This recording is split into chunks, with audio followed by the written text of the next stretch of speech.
भारत संचार निगम लिमिटेड यानी बीएसएनएल, जिसकी शुरुआत जो है 19 अक्टूबर 2002 को तत्कालीन प्रधानमंत्री अटल बिहारी वाजपेयी ने की थी। कभी देश की नंबर 1 टेलीकॉम कंपनी बनी, लेकिन बाद में भारी कर्ज और घाटे की वजह से इसकी हालत खराब हो गई। हालत इतने बिगड़े कि इसे बंद करने की चर्चा तक होने लगी, मगर भारत सरकार ने 2019 से 2025 के बीच 3 लाख करोड़ रुपए से ज्यादा के 4 बड़े जो है रिवाइवल पैकेज देकर इसे संभालने की कोशिश की। लेकिन अब बीएसएनएल फिर सुर्खियों में। कारण यह है कि इसके डायरेक्टर साहब विवेक बंजल को जो है जाना था प्रयागराज। अब इस कहानी को भी समझिए। देखिए, डायरेक्टर विवेक बंजल के प्रयागराज दौरे के लिए जो है शाही प्रोटोकॉल के तहत अंडरवियर, कंघी, तेल, चिप्स, फल और जूस जैसी जो है निजी चीजों के इंतजाम का आदेश जारी हुआ। और करीब आपको लग रहा होगा कि 5 लोग लगाए गए होंगे, 10 लोग लगाए गए होंगे साहब के लिए, लेकिन नहीं, 50 अफसरों को लगाया गया। वो तो शुक्र मनाइए कि आदेश लीक हो गया और सोशल मीडिया पर वायरल हो गया, हंगामा मच गया। साहब का दौरा जो है तुरंत रद्द कर दिया गया। आदेश जारी करने वाले अफसर का तबादला जो है आंध्र प्रदेश के श्रीकाकुलम कर दिया गया और विवेक बंजल को भी कहा गया कि आपको कारण बताओ नोटिस जारी किया जा रहा है, 7 दिन में जो है जवाब मांगिए। बीएसएनएल की कहानी है, दिलचस्प कहानी है, सर से समझने की कोशिश करेंगे। कहा गया कि चला नहीं पा रहे हैं, इसीलिए 70 से 80 हज़ार लोगों को जो है कंपलसरी नौकरी से निकाल दे रहे हैं, वीआरएस दे देते हैं कि आपका बोझ है, हट जाइए ताकि ये अच्छा से चल पाए। लेकिन उसके आड़ में आप कह रहे हैं कि मेरा अंडरवियर लाओ, हमको फ्रूट लाओ, प्रयागराज हम उतर रहे हैं, यहाँ पे ये अफसर रहेगा, इसका ये नंबर है, वहाँ से निकलेंगे ये गाड़ी मिलेगा, ये नंबर है। क्या मामला है सर? ये बहुत बहुत मतलब ओवर टू यू। नहीं, देखिए, जो डायरेक्टर साहब हैं जिनको लेके, जिनकी इस यात्रा को लेके जो एक ऑर्डर जारी हुआ और जो लीक हुआ, उसके बाद जिस तरह का हंगामा बवाल मचा, वो वाकई चौंकाने वाला है। खुद सरकार के कान तक बात पहुंची। खुद जो टेलीकॉम मिनिस्टर हैं ज्योतिरादित्य सिंधिया, उन्होंने कहा ये इस तरह का एब्सर्ड जो है ये किस तरह से किया जा सकता है, ये बहुत शॉकिंग है, डिसअपॉइंटिंग है। और उन्होंने फिर जो डायरेक्टर साहब हैं उनको कारण बताओ नोटिस जारी किया कि आप साहब बताएं कि किन परिस्थितियों में किस तरह ऐसा क्यों किया जा रहा है। सरकारी जो पैसा है, बीएसएनएल का जो पैसा है, उस पैसे का एक तरह से ये दुरुपयोग करने की बात है।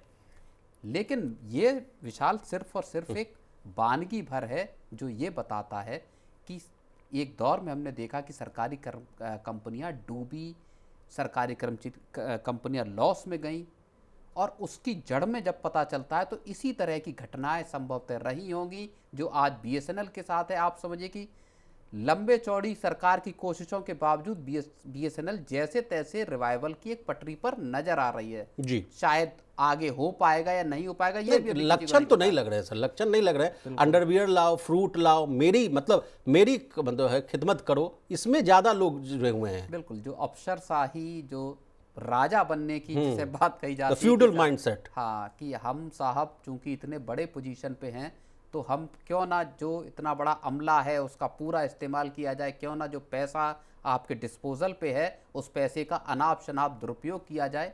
ये जो चीज़ें हैं दरअसल ये बताती हैं कि बीएसएनएल जिसको लेके आम आदमी की एक उम्मीदें थी, गांव देहात में या जहाँ पे जो बाकी कंपनियों की सर्विसेज नहीं थी वहाँ लोग इनके भरोसे हैं, क्यों उसकी सेवाएं खत्म होती चली जा रही, क्यों लोग वहाँ पे बीएसएनएल की सर्विसेज ऑप्ट नहीं करते, किस तरह से टेलीकॉम कंपनियां बाकी की जो निजी हैं वो आगे बढ़ी और बीएसएनएल यहाँ पे धरातल पे नजर आती है। माफी चाहूंगा सर, आपको रोक रहा हूं। देखिए, आप इस पीपीटी को देखिए प्रवीण सर, आप इसमें देखिए क्या लिखा हुआ है कि पूरे इनके जो दौरे के दौरान फोटोकॉपी होगा, रिकॉर्डिंग होगा, फोटोग्राफी किया जाएगा, उसके लिए फला अफसर नियुक्त किए जाएंगे। इनके लिए देखिए bottle, fruit bowls, chocolate bowls, guest room कहाँ होगा, आईटीसी रूम में, मतलब गजब की मतलब लाल फीताशाही है सर। उनको अटेंड करने के लिए, उनको रिसीव करने के लिए 50 लोगों का अमला लगाया गया। और ये वाकई ये बताता है कि इस देश में, मैं आपसे एक प्रश्न ये भी पूछना चाहूंगा सर कि ये तो बीएसएनएल एक जो है स्वायत्त संस्था है, उसके अंदर के एक बड़े अफसर की कहानी है। क्या ऐसा ही मतलब और भी विभागों के अफसरों के साथ होगा कि सर्किट हाउस बुक कर दो जी, हम आ रहे हैं, 50 गाड़ी भेजो जी? बिल्कुल, सारे जितने आप लार्ज स्केल पे आप सरकारी अफसरों को देख लीजिए या इस तरह के डायरेक्टर या इस तरह के अफसरों को देख लीजिए, हालत तकरीबन सरकारी मशीनरी की यही है कि एक सरकारी अफसर आता है तो वीआईपी प्रोटोकॉल पूरे शहर में रास्तों को ब्लॉक कर दिया जाता है, और वो निकल रहे हैं तो राजा की तरह से धक्का मार के आम लोगों को किनारे कर दिया जाता है, किसी को धकेआ के इधर उधर कर दिया जाता हूटर है। बंद हो गया, लेकिन बत्ती अभी भी जारी है। बत्तियां चल रही हैं, बदस्तूर जारी हैं, जिनको अथॉरिटी नहीं है वो भी बत्तियां लगाकर घूम रहे हैं। और भले 70 साल 75 साल आज़ादी के हो गए हैं, लेकिन माइंडसेट असल में इस देश में ब्यूरोक्रेसी का, लाल फीताशाही का बदलता हुआ दिखाई नहीं दे रहा। अब बीएसएनएल की माली हालत को भी समझेंगे प्रवीण सर, लेकिन एक सवाल मेरे अभी मन में आ गया। देखिए, कई बार जब मैं सिविल्स की तैयारी कर रहा था उस समय कहा गया कि इतना खर्च बढ़ गया है, सरकार पर इतना कर्ज है कि बीच में एक आदेश आया था कि सभी सरकारी विभाग जो है अपने खर्चों पर कटौती करें। जितना भी जो ग्रैंड लाविश जो अरेंजमेंट होता था केंद्र सरकार में भी कहा जाता था, वो सब बंद किया जाए। क्या वो सब आदेश रद्द हो गया क्या सर? नहीं, बिल्कुल ऑस्टेरिटी की एक जो बात, और मैं ये कहूँगा कि ये 2007-8 के दौरान सरकारों को करना पड़ा, ऑस्टेरिटी ड्राइव चलानी पड़ी, जहाँ पे एक और यूपीए के टाइम की मैं बात बता रहा हूँ, जहाँ ये कहा गया कि सरकारी कार्यक्रम जो है वो 5 स्टार होटलों में नहीं होंगे। पहले कोई अफसर की किसी भी विभाग की मीटिंग होनी होती थी तो पता चलता था कि 5 स्टार फलाना होटल बुक हो गया और वहाँ जाके साहब मीटिंग चल रही है जी। लेकिन असल में चीज़ें धरातल पर विशाल बदली नहीं है आज भी। सबसे बड़ी दिक्कत यही है, और बार बार जब हम बात करते हैं कि 2047 में हमको विकसित राष्ट्र बनना है, सबको बराबरी का दर्जा देना है, आम और खास का फर्क मिटाना है, सरकार कहती है कि जो है मिनिमम गवर्नमेंट मैक्सिमम गवर्नेंस, आपको डिजिटली सर्विस दी जा रही है, लेकिन वो सब बहुत छोटे स्तर पर रह जाता है। चाहे ब्राइबरी देख लीजिए, भ्रष्टाचार देख लीजिए, या इस तरह की अफसरशाही देख लीजिए, लोगों की समस्याएं सुलझाना हो, सारी जगहों पे स्थितियां अभी भी। कल ही की खबर है बॉस, एक डायरेक्टर साहब पकड़ा है उड़ीसा में, शायद उड़ीसा में ना, जो 4 करोड़ का कैश तो उनके घर में पकड़ाया है। गिनते गिनते 2-3 दिन लग गए कि हाँ भाई इतना नोट, भाई भले वो 10-20 साल तक कमाए होंगे, लेकिन कोई डर नहीं है, घर में पैसा बचा हुआ है। आदेश तो ये भी है आरबीआई का कि 2 लाख से ज़्यादा कैश आप रख नहीं सकते हैं, ये भी तो आदेश है ना बॉस, कैश रखने की मतलब इजाज़त नहीं है। लेकिन लौटते हैं सर, अब ये तो था प्लेन खबर। अब आपसे समझना चाहेंगे कि जिस बीएसएनएल के बाबू साहब इतना जो है कि चड्डी लाइए और ये लाइए और फला चीज़ लाइए, बीएसएनएल की हालत क्या है वो समझते हैं। आपके पास कुछ आंकड़े हैं सर, और मैं प्रोड्यूसर साहब से अनुरोध करूंगा कि वो जो ग्राफिक्स प्लेट है प्लीज चलाइएगा। Over to you sir. नहीं, देखिए बीएसएनएल किस तरह से जियो, एयरटेल और वोडाफोन आइडिया, इनके सामने आखिर बीएसएनएल पिटी कैसे, खत्म कैसे हो गई, इस कहानी को असल में लेके आने का विशाल मकसद यही था कि हम ये बता पाएं कि आखिर इतनी बड़ी बेहेमौत, इतनी बड़ी कंपनी जिसके पास देश भर के जो सबसे प्राइम लैंड हैं, जहां पे अच्छी खासा कोई कंपनी, कोई ग्रुप का जमीन नहीं खरीद सकता, वहां पे बीएसएनएल और एमटीएनएल इनके पास लैंड बैंक हैं जी। और उसके बावजूद इतना बड़ा आपके पास ह्यूमन कैपिटल होने के बावजूद, कर्मचारियों की संख्या होने के बावजूद, आखिर बीएसएनएल अपने सर्वाइवल के लिए संघर्ष क्यों कर रही है इतने सालों में, जबकि देश में डिजिटलीकरण बढ़ा है, ब्रॉडबैंड बढ़े हैं, सब बढ़े, लेकिन कोई बीएसएनएल की सिम क्यों नहीं खरीदना चाहता? तो टेलीकॉम मिनिस्टर साहब तो चीख चीख के कहते हैं कि भाई डुओपोली नहीं रहे, इसलिए हम जो है बीएसएनएल को रिवाइव कर रहे हैं, एमटीएनएल को थोड़ा सा जो है जीवंत कर रहे हैं। कल ही इनका स्टेटमेंट आया है कि BSNL core operating profit grows bye 105%। BSNL पिछले कुछ वर्षों में सरकार ने इतना पुश किया है, इतना कोशिशें की हैं कि बीएसएनएल थोड़ी पटरी पे आती दिखाई दे रही, लॉसेस बीएसएनएल के कम हुए हैं, लेकिन पूरी तरह से आई नहीं है। और पिछले अगर आप गुजरे वर्षों को देखेंगे, अगर 10, 15, 12 साल पुरानी अगर आप कहानी को उठा के देखेंगे, तो बीएसएनएल सीन से एकदम गायब होती हुई नजर आई। इस कंपटीशन में बीएसएनएल कहीं नहीं थी, बीएसएनएल के खत्म होने के एकदम से आसार थे। इतने लंबे चौड़े घाटे, इतना बड़ा कर्ज, इतनी बड़ी जो सैलरी और बाकी के जो खर्च हैं कर्मचारियों पर, उसकी वजह से, और सरकार ने कितना पैसा दिया अगर आप आंकड़े आप देख लीजिए। एग्जैक्टली सर, बीएसएनएल के सबसे पहले मैं चाहूंगा कि लॉस की कहानी आप समझिए। देखिए, फाइनेंशियल ईयर 23 में 8161 करोड़, फाइनेंशियल ईयर 24 में 5371 करोड़, फाइनेंशियल ईयर 26 के क्वार्टर 1 में 1049 करोड़, फाइनेंशियल ईयर 26 के क्वार्टर 2 में 1357 करोड़। पीक लॉस की मैं बात करूं, एक समय ऐसा भी आ गया सर 57,671 करोड़ के आसपास का इनका लॉस था। दूसरे ग्राफिक्स पे हम लोग चलते हैं सर। बिल्कुल, आप देखिए, एक सेकंड, इसी फिस्कल में, जिस फिस्कल में अभी हम हैं, 2 क्वार्टर के जो नंबर हैं वो ये बताते हैं कि लगभग 2400 करोड़ रुपए का लॉस है। और थोड़ा लॉस कम हुआ था अगर आप देखें तो पिछले साल में, लेकिन फिर से एक बार लॉस जो है वो बढ़ता हुआ नजर यहाँ पे आ रहा है। तो सर जो अफसर हैं बड़े कीन पोस्ट पर बैठे हुए हैं, तो उनके पास ये डेटा नहीं है क्या? सारे डेटा हैं।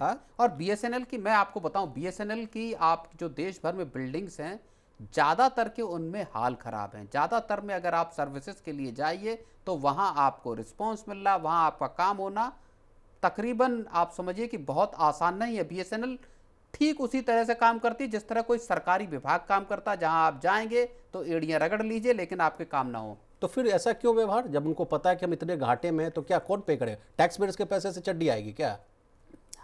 सरकार दे रही है। सरकार अभी आप रिलीफ पैकेज, जो सरकार के रिवाइवल पैकेज हैं, उनके आप आंकड़े बताइए। देखिए सरकार ने कितना जो है रिलीफ पैकेज दिया है, ये भी आंकड़ा मैं जो है कोशिश करूंगा कि प्रोड्यूसर साहब दिखाएं कि कितना जो है सैलरी पर कितना खर्च हुआ है। ये तो फाइनेंशियल 2023-24 में जो है सैलरी पर 80,000 करोड़ के आसपास का खर्च हुआ है। आगे की प्लेट दिखाएं। फाइनेंशियल ईयर 25 में जो रेवेन्यू का 34% हिस्सा जो है सैलरी पर खर्च हुआ है। जून 2024 में 56,820 कर्मचारी हैं। जियो एयरटेल जो है सैलरी पर मात्र 3 से 5% खर्च करता है, और बीएसएनएल का आंकड़ा जो मैंने अभी आपको बताया 34%। कैसे आखिर कोई कंपनी सरवाइव कर सकती है अगर आपके रेवेन्यू का 34% या 30% से ज़्यादा का हिस्सा अगर आप कर्मचारियों की सैलरी पे खर्च कर रहे हैं या दूसरे व्यय हैं कर्मचारियों से जुड़े, तो आप किस तरह से इससे पार पा सकते हैं? जबकि आपका जो कंपटीटर है जियो और एयरटेल, उनका 3% से 5% का ही खर्च है जी। आपका जो तो वहाँ ऐसा थोड़ी होता है कि वहाँ अंडरवियर मंगाने के लिए, जूस मंगाने के लिए वहाँ ऐसा थोड़ी इंतजाम है। प्राइवेट कर्मचारी जो है उसको तो परफॉर्मेंस बेस्ड आपको पैकेज मिलता है, आपको वहाँ काम करना होता है। ये थोड़ी है कि 50 अफसर लग गए आपकी खिदमतदारी में। बिल्कुल। 2023-24 में सैलरी पर 8300 रुपये, 8,300 करोड़ रुपए खर्च हुए। सरकार ने बहुत कोशिश की विशाल, मैं बताऊं पिछले कुछ वक्त में, कि बीएसएनएल के कर्मचारी वीआरएस लें और छोड़ें, उनको पैकेज दिया गया और इस वजह से आपका सैलरी पर खर्च जो है उसमें 8,000 करोड़ रुपए की सरकार को बचत भी हुई। इसके बावजूद अभी भी बीएसएनएल में, और चूंकि बार बार विरोध होता है कि साहब आप निजीकरण करे दे रहे हैं, आप वीआरएस क्यों जबरदस्ती दे देना चाहते हैं, आप क्यों खत्म कर देना चाहते हैं बीएसएनएल को, इसके बावजूद अभी भी हजारों की तादाद में बीएसएनएल में कर्मचारी हैं और परफॉर्मेंस आपको जो है।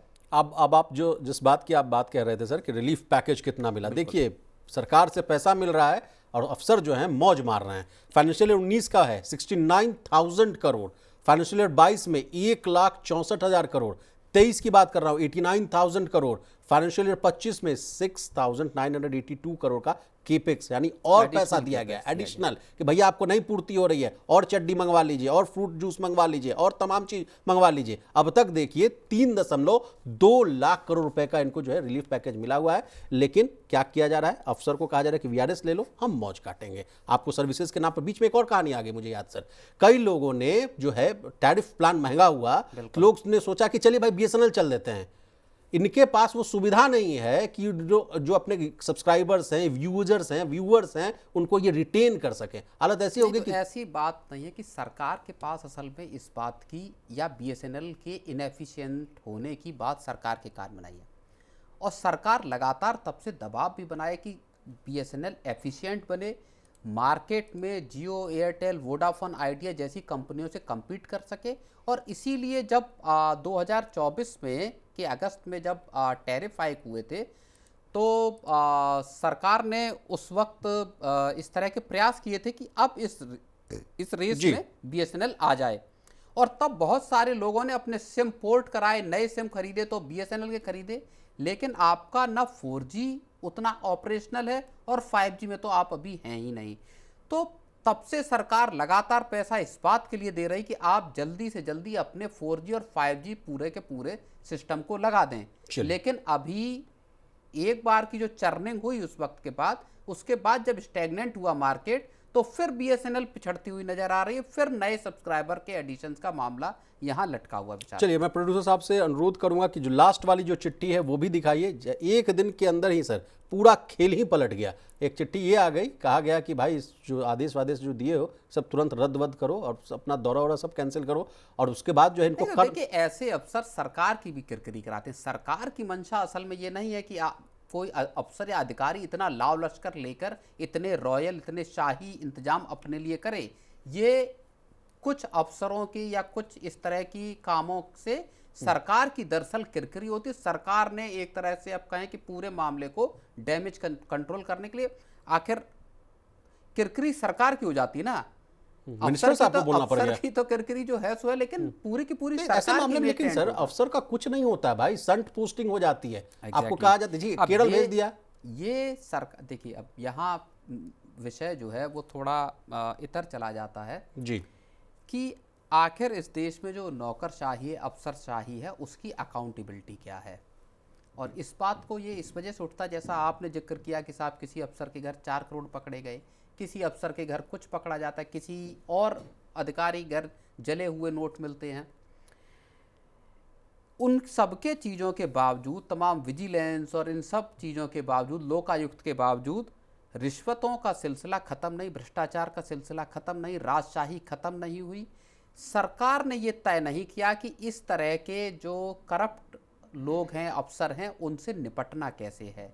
कुछ सस्पेंड हो गए, पुलिस विभाग में देखिए तो लाइन हाजिर कर दिए गए। ज़्यादा से ज़्यादा बहुत बहुत बड़े अपराधों पे क्या होता है कि पुलिस विभाग में लाइन हाजिर कर दी जाती है कि साहब आप पुलिस लाइन्स में चले गए।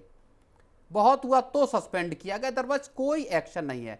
जब तक मैं बहुत एक फाइनल बात बता रहा हूं, जब तक सरकारी नौकरियों को आप वल्नरेबल नहीं बनाएंगे, जब तक ये तय नहीं करेंगे कि आपने रिश्वत ली है आप बर्खास्त होंगे, आपने गलत काम किया है आप तत्काल बर्खास्त किए जाएंगे, आपकी जगह कोई और आदमी लगाया जाएगा, जब तक वो वल्नरेबिलिटी, जब तक वो डर नहीं होगा, तब तक इस तरह की जो मैल प्रैक्टिसेस है ना, इस तरह की राजशाही टाइप का जो हिसाब किताब है, ये अफसरशाही में लगातार दिखेगा। और गांव देहात, छोटे शहरों में आप चले जाइए, हेडक्वार्टर्स में चले जाइए, उनके जिला मुख्यालयों में, वहाँ अफसरों के यहाँ आप जाइए, उनसे मिलकर देख लीजिए, आचार व्यवहार आपको ऐसा नजर आएगा कि आपको लगेगा कि ये ब्रिटिश राज में हम लगता वापसी आ गए। एग्जैक्टली सर, होते हैं वो जनता के लिए, लेकिन लक्षण जो है उनका कोई लगता है ऐसा है नहीं कि वो फॉर द पीपुल है।